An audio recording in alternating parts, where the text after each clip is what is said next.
Hello students, सभी को हमारे यूट्यूब चैनल में स्वागत है। आज हम लोग एक जो 9 क्लास का इतिहास का पहले चैप्टर का जो हम लोग पार्ट 1 को हम लोग देख चुके हैं। आज हम लोग देखेंगे इसका जो लास्ट पार्ट बचा है उसको आज हम लोग देखने वाले हैं। इसे आज कंप्लीट करेंगे।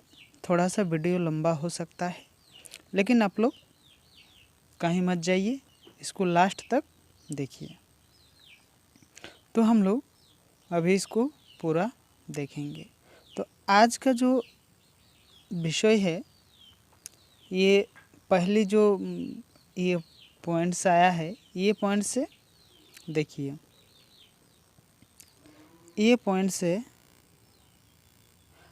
आतंक राज, ये आतंक राज क्या है इसे हम लोग देखेंगे। ठीक है, तो आतंक राज को हम लोग देखेंगे। तो चलिए शुरू करते हैं। सन 1793 से लेकर 1794 तक, यानी कि कितने साल? 1 साल।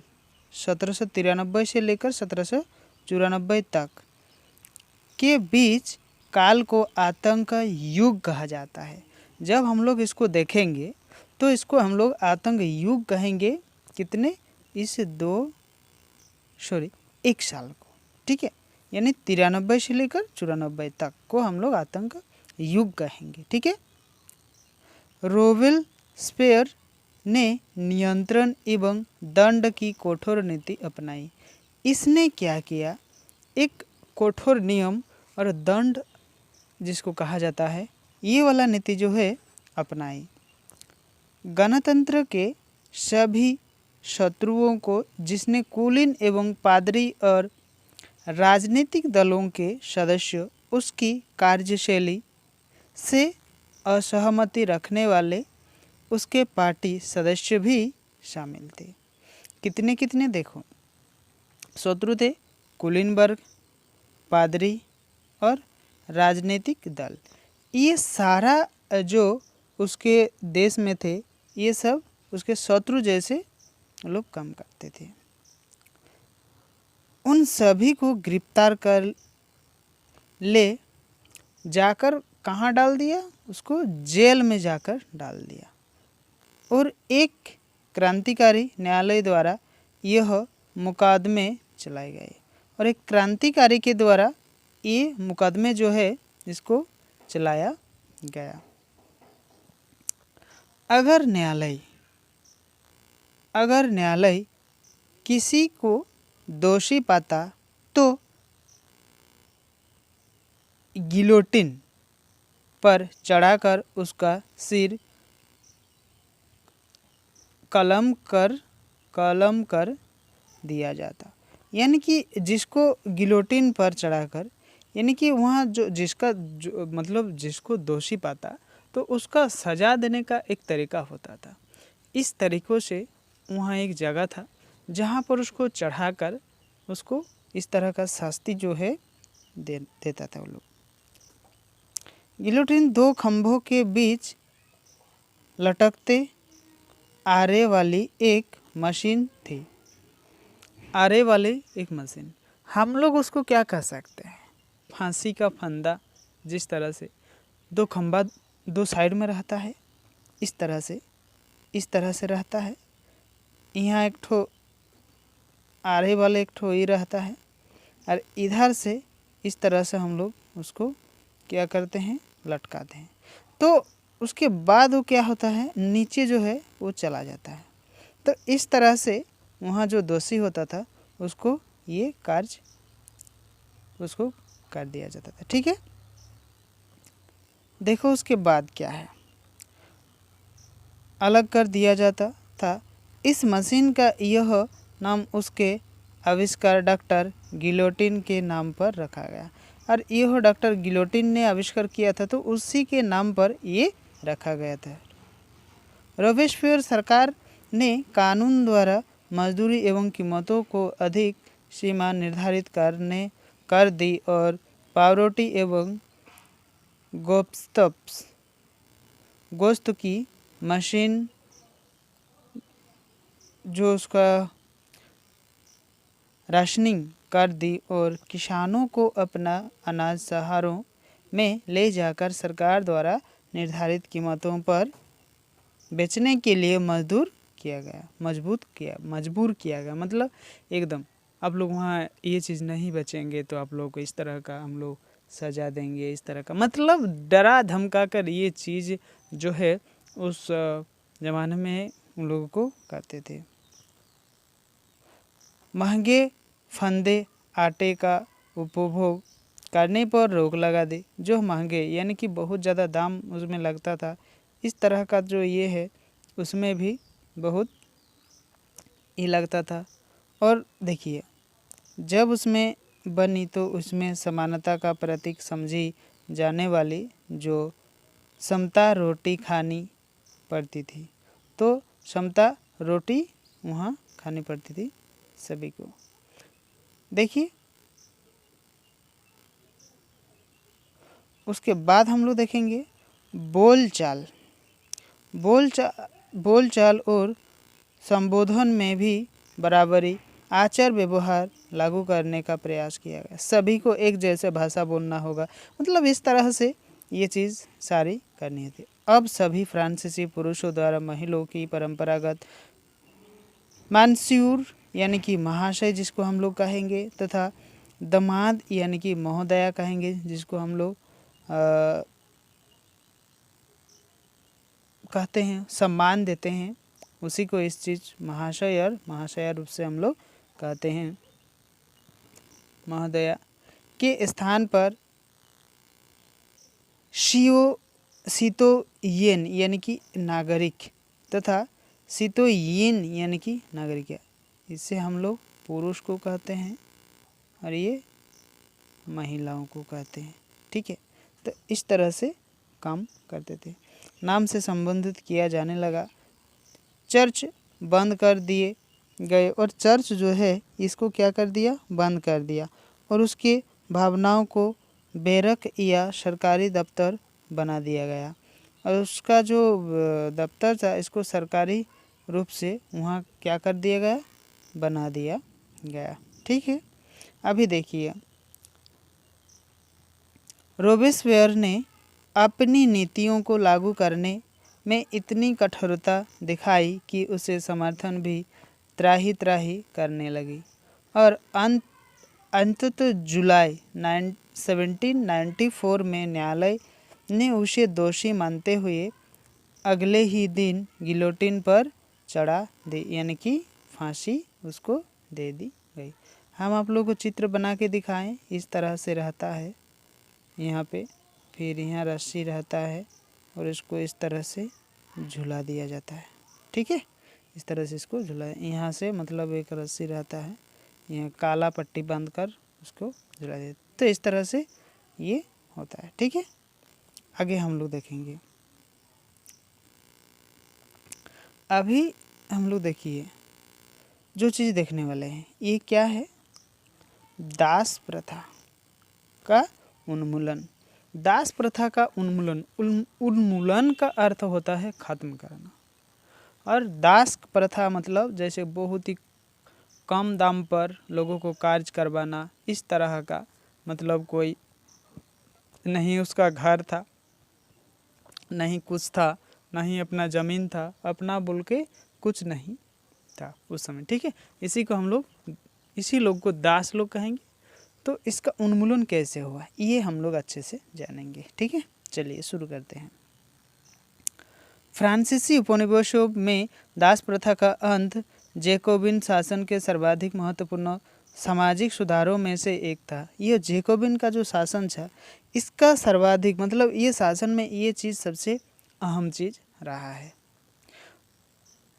मार्टिनिक, गार्डेफोल और सेन डेमोसिंगो जैसे कैरिबाई उपनिवेशी चीनी, तंबाकू, नील एवं काफ़ी जैसी वस्तुएं आपूर्ति करते थे। मतलब बाहर से क्या करते थे, लाते थे।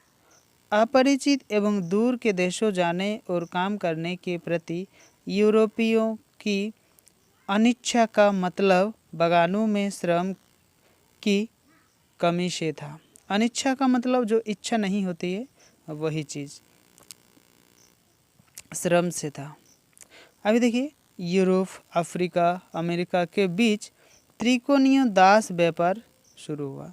त्रिकोणीय दास व्यापार मतलब जैसे यहाँ, यहाँ और यहाँ, यहाँ से बेचेंगे तो यहाँ, फिर यहाँ से बेचेंगे तो यहाँ, इस तरह से वो लोगों का क्या होता था, दास का व्यापार होता था। जैसे हम लोग भेड़, बकरी, गाय, भैंस वगैरह वगैरह चीज़ को हम लोग बेचते हैं ना, तो उसी तरह वो लोग भी क्या करते थे, बेचते थे। एक हाथ से दूसरे हाथ मतलब ये चीज़ चला जाता था। ठीक है, देखिए त्रिकोणीय व्यापार था। ठीक है, ये शुरू हुआ।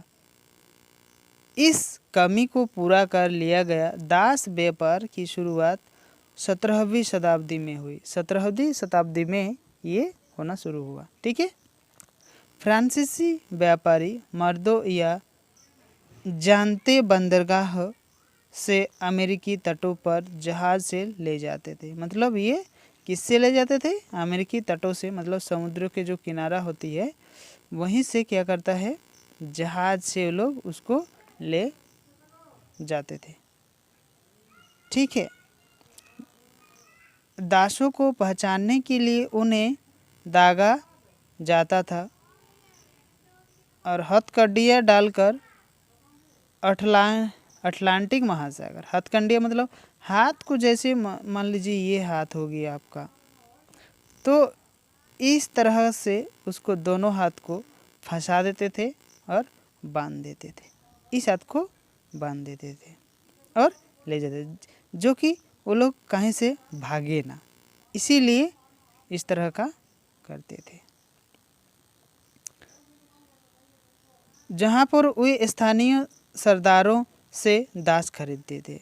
और स्थानीय क्या है, दास। जैसे हम लोग गाय, भैंस, बैल, बकरी को एक किससे कहते हैं, व्यापारी से खरीदते हैं, तो इसी तरीके से वो लोग क्या करते थे, खरीदते थे। ठीक है, दासों को पहचानने के लिए उन्हें दागा तो जाता ही था और यह इस तरह से काम करते थे। देशों तक 3 माह की लंबी समुद्री यात्रा के लिए जहाज़ों में पशु की तरह ठूस दिया जाता था। हम लोग देखिए, आप लोग देखे होंगे, जो कि गाय, भैंस, बकरी को क्या करते हैं, एक गाड़ी में उसको लादते हैं और एकदम ठूस ठूस के मतलब उसको सजाते हैं। तो इसी तरीके से उस समय इतना, मतलब क्या बोलिए, इतना दंड टाइप का आप लोग कह सकते हैं उसको। इसी तरीके से 3 महीना 4 महीना के लिए लंबी दूरी यात्रा के लिए वो लोगों को क्या करते थे, ले जाते थे। एक देश से दूसरा देश तो होता ही था। जैसे हम लोग पढ़े अभी, यूरोप, अमेरिका, अफ्रीका, 3 महादेशों के अंदर ये चीज़ होता रहता था। ठीक है, कैरिबियनी देशों में उन्हें बागान मालिक को बेच दिया जाता था। और बागान मालिक जो है, जैसे कि केला का हो गया, बहुत सारा ऐसा बागान है, उस मालिक को क्या करते थे, बेच देते थे, ताकि क्या वो लोग क्या करें, उस दास का प्रयोग करें। उस दास लोग क्या करते थे, वहाँ अपना अपना ये बागान को संभालते थे, वगैरह वगैरह चीज़ का वो लोग क्या करते हैं, काम करते। ठीक है, अभी देखिए, अपरिचित एवं दूर के स्थानों में जाने और काम करने के लिए यूरोपियों की अनिच्छा का मतलब बागानों की श्रम की कमी होता था।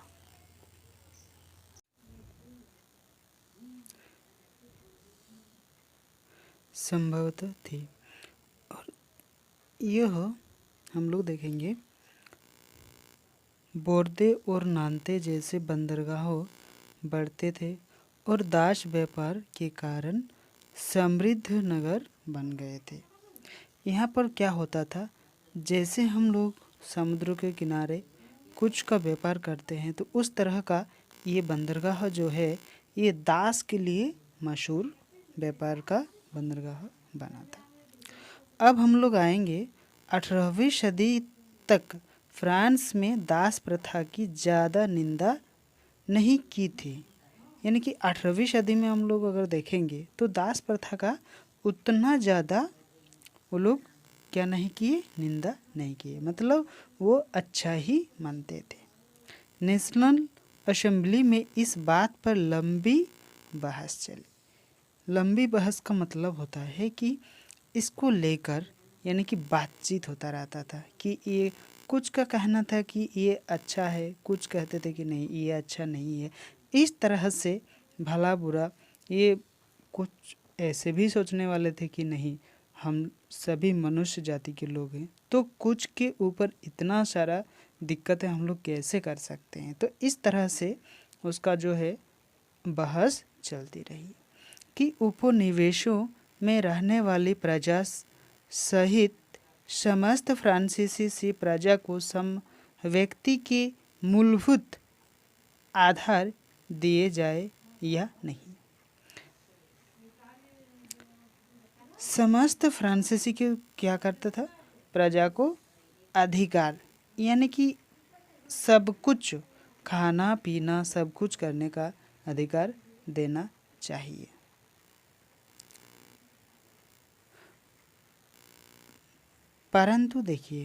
परंतु दास व्यापारियों के विरुद्ध के भाई ने नेशनल असेंबली में अनेक विरुद्ध कोई कानून पारित नहीं किए। मतलब इसका अपोजिट जो है, इसका अपोजिट कोई कानून तैयार नहीं किया गया। इसको लेकर बहस तो चली परंतु कोई कानून नहीं बना कि नहीं ये अच्छा नहीं है, इसको ये नहीं मानना है, ये नहीं मानना है। इस तरह से कोई मतलब नहीं हुआ। कहते थे लेकिन कोई नियम कानून उस समय नहीं बना था। लेकिन अंत में 1794 के कन्वेंशन में फ्रांसीसी उपनिवेशों के सभी दासों की मुक्ति के लिए कानून की मंजूरी दे दी। और 1794 में क्या किया, एक कानून बनाया गया कि जितने सारे नागरिक क्या है दास प्रथा के अंदर आते हैं, दास लोग होते हैं, इसको हम लोग क्या करेंगे, मुक्त दे देंगे। यानी कि उन लोगों को हम लोग क्या करेंगे, छोड़ देंगे, ताकि हमारे यहाँ पर कोई इस तरह का जो हम लोग करते हैं उसके ऊपर ये हम लोग और नहीं करेंगे। पर यह कानून क्या हुआ, देखिए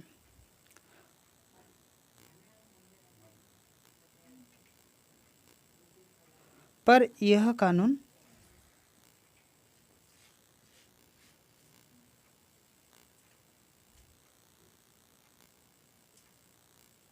देखिए कुछ समय तक लागू रहा। यानी कि कुछ लोग दास है, कुछ लोग नहीं है। और इस कानून में ये चीज़ बनाया गया कि हम लोग क्या करेंगे, कुछ लोग को मान्यता देंगे या कोई दास नहीं रह सकता है, कोई दास रहेगा भी नहीं। और किसी जो जिस तरह से वो लोग खरीदते थे ये मान्य नहीं होगा। तो इस तरह से वहाँ चलते थे। 10 वर्ष बाद नेपोलियन बोनापार्ट ने दास प्रथा का पुनः शुरू किया। नेपोलियन ने क्या किया, 10 वर्ष बाद ये फिर से प्रारंभ कर दिया। बागान मालिकों को अनेक आर्थिक हितों को पूरा करने के लिए फ्रांसीसी की ग्रीनी लोगों को गुलाम बनाने की छूट मिली। उन लोगों ने क्या किया, गुलाम बनाने की जो एक नीति आई इसका मिल गई। फ्रांसीसी उपनिवेशों से सही अर्थों में दास प्रथा का अंत 1848 में ख़त्म हो गया। उस समय एकदम उसका क्या हो गया, उन्मूलन हो गया। अभी हम लोग देखेंगे इसका क्रांतिकारी और रोजाना की जिंदगी, यानी युद्ध और उसका ज़िंदगी कैसे हम लोग वहाँ कर सकते हैं, इस चीज़ को हम लोग अभी देखेंगे। ठीक है, तो देखिए क्या राजनीतिक लोगों के पहनावे और उनकी बोलचाल अथवा उनके द्वारा पढ़ी जाने वाली पुस्तकों की प्रकार कोई परिवर्तन कर सकती है। मतलब वो लोग जो किताब पढ़ते हैं उसका जो बोलचाल है, ये चीज़ से क्या वो लोग कभी भी इस तरह का जो अ, एक तरफा मतलब कोई संघर्ष का जिंदगी ये वो लोग कर सकता है? इस तरह का परिवर्तन लाना वो लोग चाहते थे। सन 1789 के बाद के वर्षों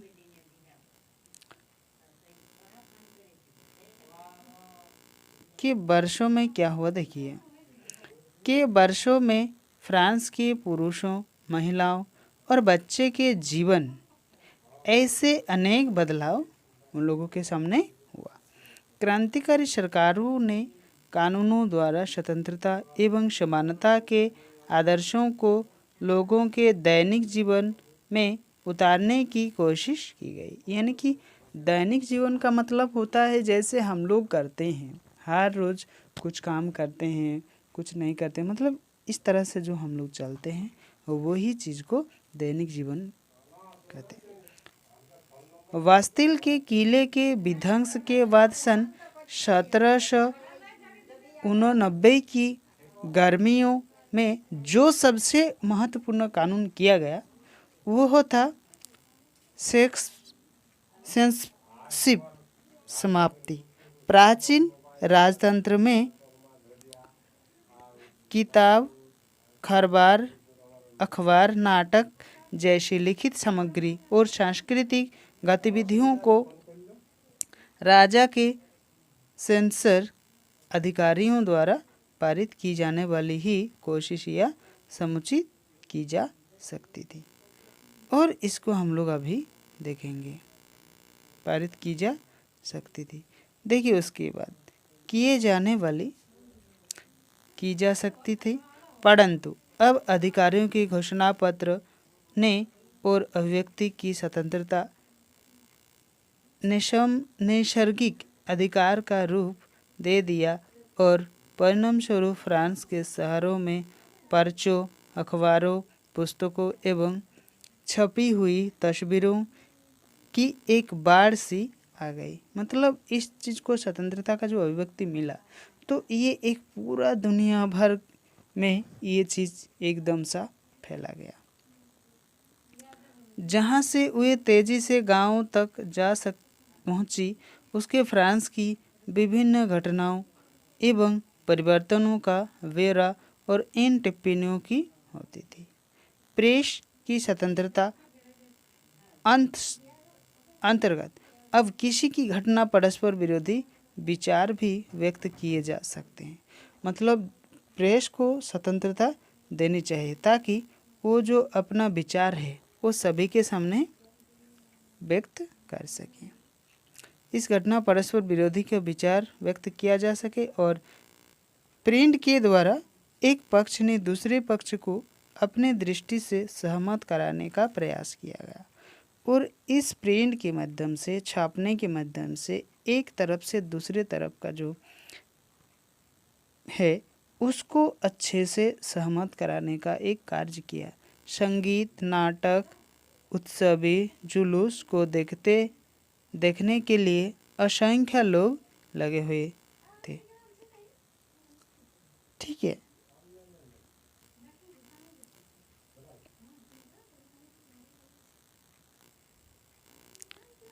अभी हम लोग इसका जो सारांश है इसे हम लोग देखेंगे। इसका पूरा सारांश को आप लोग समझ सकते हैं।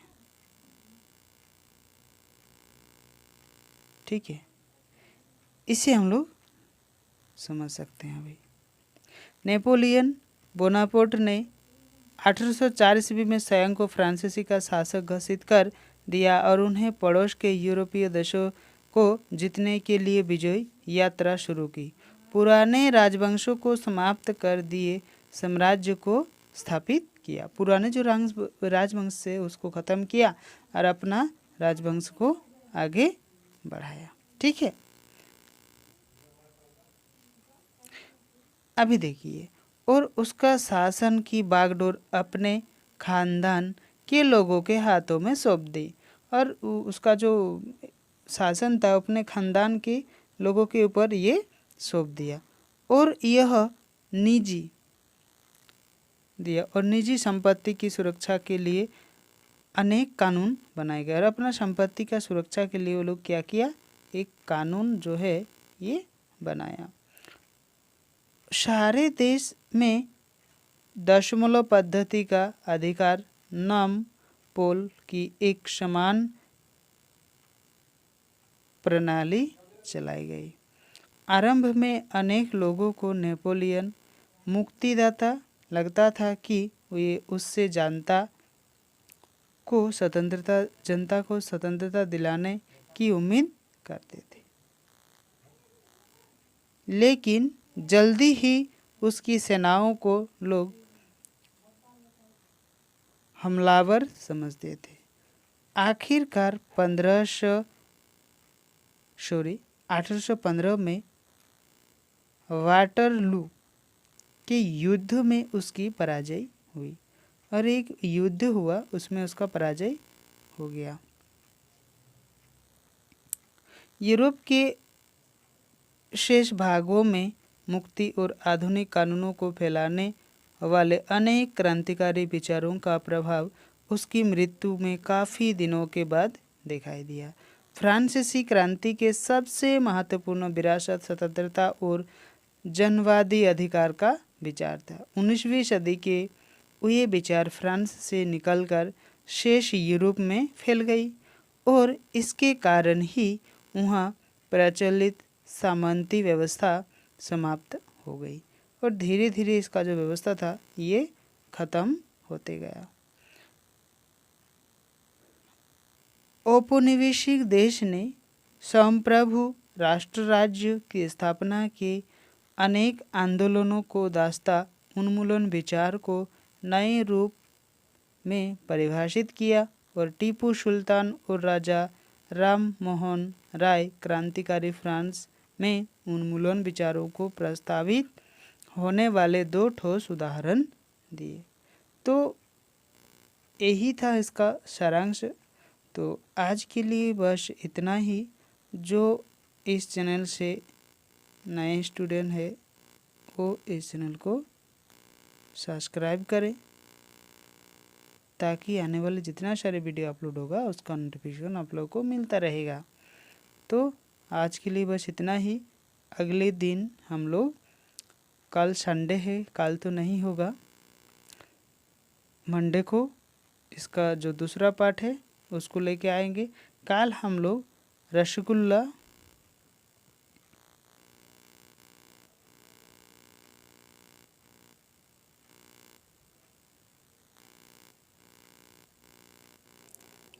का अंक देखेंगे। ठीक है, बहुत ही मज़ेदार। आप लोग इसको मिस ना कीजिए कल संडे को। ठीक है, तो बस आज के लिए इतना ही। Thank you.